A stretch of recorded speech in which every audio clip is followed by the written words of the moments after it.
KKR नाम सुन के flower समझे थे क्या? ये गौतम गंभीर की केकेआर फायर है, फायर। जी हाँ, गौतम गंभीर की एक स्टेटमेंट आई थी कि मैं सपने में अगर किसी एक टीम को हराना चाहता हूं तो वो टीम आरसीबी होगी।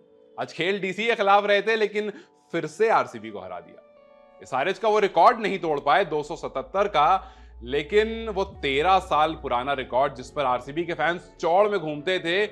एसआरएच ने तकलीफ जरूर दी थी, लेकिन जब गौतम गंभीर से हारते हो तो थोड़ी ज्यादा तकलीफ होती है।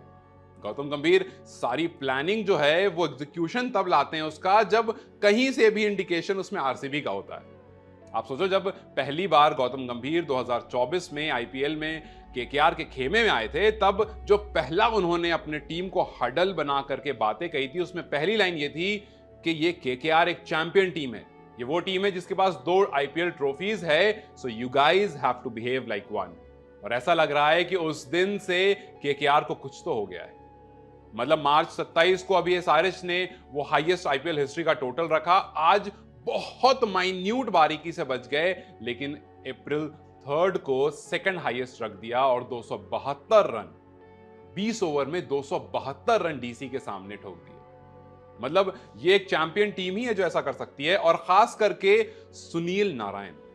मतलब सुनील नारायण वो नाम है जो ओपन किया करते थे, लेकिन गौतम गंभीर को कुछ अलग ही भरोसा है इस खिलाड़ी पर, और गौतम के आते ही नारायण जो चमके हैं, नारायण नारायण हो गए हैं। आप देखिए, पहले ओवर में 7 रन पड़े, आखिरी ओवर में 8 रन आए, लेकिन इसके बीच में 18 ओवर में 18 छक्के लग करके जो कुटाई करी है, उस कुटाई में रिंकू, रसल, रघुवंशी, ये आर तो थे ही, लेकिन उसमें नारायण नारायण भी जुड़ गए, और 250 प्लस पढ़ने वाला, 2 बार पढ़ने वाला ये पहला आईपीएल सीजन हो गया। केकेआर ने अपनी हिस्ट्री का सबसे बड़ा टोटल रख दिया है। ये आईपीएल 2024 एकदम मैडनेस भी है, और कहीं ना कहीं पुरानी यादों को भी टच कर रहा है।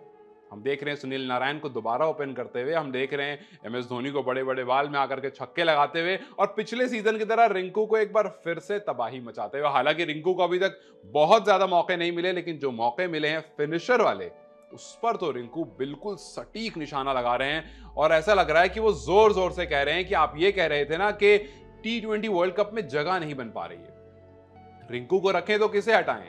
रिंकू कह रहे हैं वो आपकी हेडेक है, आप सोच लो आप किसे हटाओगे, क्योंकि मैं तो ऐसा ही खेलता रहूंगा, और ऐसा खेलते खेलते आपको ये पता चल जाएगा कि भैया जरूरत तो है रिंकू की, और जरूरत जब है तो रखना पड़ेगा। लेकिन खैर, गौतम गंभीर की बात में दोबारा सुनील नारायण की बात पर आऊंगा, क्योंकि सुनील नारायण ने जिस तरह से बीते कुछ सालों में आईपीएल में तबाही मचाई है, वो उसको हम नहीं जानते थे। हमने सुनील नारायण को बतौर गेंदबाज हमेशा देखा, लेकिन गौतम गंभीर के आसपास रहते हुए हमने उनको बतौर बल्लेबाज देखा, और अब ऐसा लग रहा है नॉस्टैल्जिया हो रहा है 2017 का। आज मारे 85, अपना हाईएस्ट स्कोर सिर्फ 39 पर। फिर उनके कुछ हाईएस्ट स्कोर की अगर बात करूं तो इसके पहले सबसे बड़ा उनके पास 75 था, जो पीपीए के खिलाफ आया था 36 बॉलों में, 32 बॉलों में 64 आया था इसी डीसी के खिलाफ। फिर 17 में 54, वो आरसीबी वाला तो आपको याद ही होगा, और एक और आरसीबी के खिलाफ 19 में 50। देखिए, इसमें भी 2 आरसीबी इन्वॉल्व है, क्योंकि आरसीबी केकेआर गौतम गंभीर रिलेशन तो है भाई, और इसीलिए मैंने कहा था कि गौतम गंभीर ने शायद सही कहा कि सपने में अगर किसी भी टीम को हराना चाहते हैं तो ये वो टीम है। अभी आप नारायण से बचकर निकल ही रहे थे कि आपके सामने एंड्रू रसल आ गए, और रे रस ने क्या तबाही मचाई। 19 बॉल में 41 रन की ताबड़तोड़ नॉकिंग, और ऐसा लगा कि मतलब कोई बॉलर आ जाए, किसी को लेकर आ जाओ, कोई स्लोवर लेकर आ रहा है, बाउंसर लेकर के आ रहा है, हर तरह का वेरिएशन ला रहा है, लेंथ बॉल पकड़ रहा है, एक ही काम है भाई, बाहर। मतलब रसल अंदर, बॉल बाहर, यही हो रहा है बार बार। और सबसे अच्छी बात यह कि जब ईशांत शर्मा ने टो क्रशिंग यॉर्कर डाली, क्लीन बोल्ड हो गए, तो रसल ने कहा कि बहुत अच्छी बॉल थी, अपलॉड करा ईशांत शर्मा को कि यार बहुत अच्छी बॉल थी। वो खड़े भी नहीं हो पाए, गिर गए वहां पर, लेकिन अपना काम कर चले गए थे। और उनके साथ साथ एक और बंदा जिसने अपना काम किया था, जिसने 19वें ओवर में एंड्रिक नोकिया को 6-6-2-6-4 मार करके बता दिया कि अब होंगे नोकिया। लेकिन नोकिया का जमाना चला गया, अब तो बड़े बड़े आईफोन का जमाना है, और इस टाइम पर नोकिया अगर 19वां ओवर करेंगे तो उनको पिटाई पड़ेगी, और रिंकू ने दिखा दिया रिंकू शो। फिर उसके साथ साथ अंग्रेज रघुवंशी ने भी अपना शो दिखा दिया, लेकिन इसमें भी बहुत बड़ा नाम केकेआर मैनेजमेंट का है, इसमें भी बहुत बड़ा काम गौतम गंभीर का है, और इसमें भी पूरी की पूरी स्काउटिंग टीम जितना भरोसा दिलाया रघुवंशी पे उसका है, क्योंकि अगर आप टी20 करियर इनका देखेंगे पीछे का, तो आपको इनका स्ट्राइक रेट 115 का दिखेगा, एवरेज 23 का दिखेगा, लेकिन फिर भी इनको सिर्फ जिम्मेदारी नहीं दी, इनको बोला हम आप पर भरोसा करते हैं, आप जाइए, आप ऊपर जाकर के बैटिंग कीजिए। ये ऊपर आए बैटिंग करने और एक रैपिड स्टनिंग परफॉर्मेंस दिखाई और बता दिया कि उम्र भले 18 हो लेकिन काम बहुत खतरनाक कर सकता हूं। और उस काम को करते हुए सबने मिला जुला करके जो स्कोर बोर्ड बनाया है, उस स्कोर बोर्ड से डीसी तो डर गई थी। इस बंदे ने भी 18 की उम्र में 27 बॉल में 54 रन लगा दिए अपनी डेब्यू इनिंग में।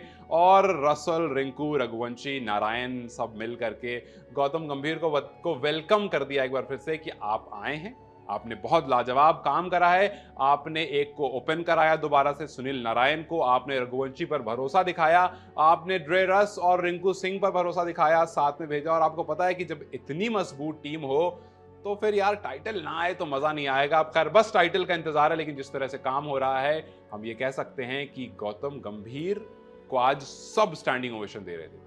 जी हाँ, एक एक करके स्टैंडिंग ओवेशन मिला। स्टैंडिंग ओवेशन तब मिला जब सुनील नारायण आउट होकर गए, स्टैंडिंग ओवेशन तब मिला जब रघुवंशी आउट होकर गए, स्टैंडिंग ओवेशन तब मिला जब रिंकू आउट होकर गए, स्टैंडिंग ओवेशन तब मिला जब रसल आउट होकर गए, और स्टैंडिंग ओवेशन तब मिला जब 272 बोर्ड पर लग गया और गौतम गंभीर मस्त ऐसे बैठ करके हल्की स्माइल करते हुए उन्होंने कहा कि यू वेलकम। तो खैर चलिए देखते हैं कि ये गौतम गंभीर का ये जीजी की केकेआर जो फायर है ये और कब तक इस तरह से आग बरसाती रहेगी। और इन सब के बीच में कुछ लोगों की डिमांड ये भी आ गई, उस डिमांड के बारे में आपसे सवाल करता जाऊंगा और जानना चाहूंगा कि आप क्या सोचते हैं, क्योंकि लोग ये कह रहे हैं कि अब गौतम गंभीर को टीम इंडिया में लेकर आओ, राहुल द्रविड़ का सेशन खत्म होने वाला है, Gautam is the next best option. क्या आपको भी ऐसा लगता है? अगर लगता है तो अपनी राय मुझे कमेंट सेक्शन में जरूर बताएं। इस वीडियो को लाइक और शेयर जरूर करें और जाते जाते चैनल को सब्सक्राइब करते जाएं।